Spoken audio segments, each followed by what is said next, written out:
Now in its third year of existence, by definition, the Georgia Agricultural Tax Exemption, aka the GATE program, was designed to offer qualified ag producers a sales tax exemption on ag equipment and production inputs.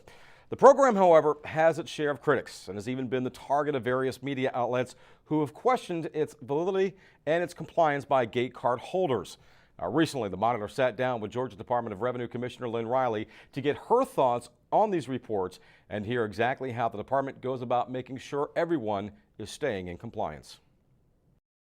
I want to start by having you address some of the reports regarding the GATE card program. I mean, in my opinion, a number of them way off base. They make it sound like the GATE card program is not supervised. They make it sound like a free-for-all, which in fact it is supervised. You even have auditors out there. Talk about the auditors that work with the Department of Revenue, how many they are, and actually what their job entails with the Department of Revenue. Well, we do have 2 auditors that are specifically tasked with looking at GATE card compliance. However, all of our audit team that are out looking at any taxpayer in Georgia may come across a GATE card holder and will use their time and talents to look into that situation as well. So it's not just 2 professionals from the Department of Revenue. We have a number that are looking into ensuring that compliance is being met with our GATE card program. Well, some people watching this, they would say to themselves, well, even if you had 4 or 10, there's like 30,000 plus GATE card holders in the state of Georgia. How are you able to monitor all those GATE cards? Well, like all of our tax programs in Georgia, we're a voluntary compliance state. So we rely very heavily on the honor and trust that we have in our taxpayers to perform according to law.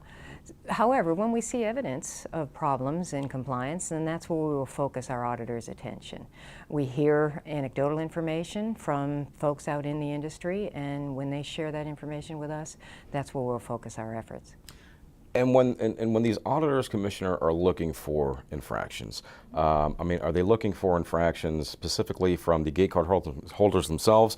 Are they looking at the retailers? I mean, is it the retailer's responsibility to actually keep these records for these auditors to look at, or how's that work? Actually, everyone's responsible. If you're a GATE card holder, you're required to keep adequate records to prove that you're entitled to any exemptions you take in the GATE card program.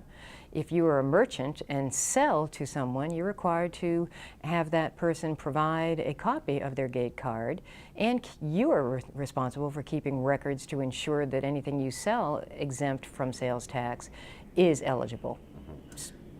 So either the purchaser or the merchant selling a transaction that may be exempt from tax under the GATE card program is responsible to keep the records to prove that that's a valid transaction.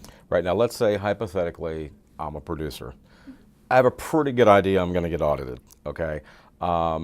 There's so much fraud going on out there and so many scams nowadays. It's so hard to keep track of which one is which. If I'm a producer and I have a pretty good idea that I'm going to get audited, how is the Department of Revenue, how are they going to contact me? Are they going to contact me through email? Is it going to be a knock at my door?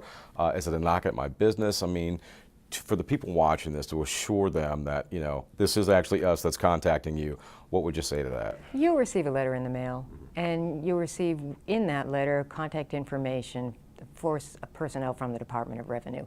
An auditor from the Department of Revenue will not show up unannounced. A merchant or a purchaser will receive communications via U.S. mail notifying them that they are potentially a subject of an audit, and contact information will be provided so that they can reach back to the Department of Revenue to confirm that. You mentioned the records that the GATE card holders have. What kind of records should they actually keep? Well, like you would in any of your business transactions, keep very thorough records, because you're always going to be required in an audit to substantiate any deductions you take. So, be smart at the beginning. Always be very careful that you put adequate record-keeping protocols in place when you start a business, and then maintain and store all of your receipts, all of anything that will justify your ability to take an exemption. The gate card is a very good program. It was enacted intentionally to provide some relief to the agricultural industry so that they could be more productive and benefit our economy as well as their own personal businesses. We're very grateful for those that are following the rule of law and adhering and complying. They are taking advantage of a great opportunity for them to enrich their business, and by that enriching Georgia's economy. We're very grateful. For those that choose not to comply, we will do what we can as the Department of Revenue to make sure that we find you and audit you and bring you into compliance.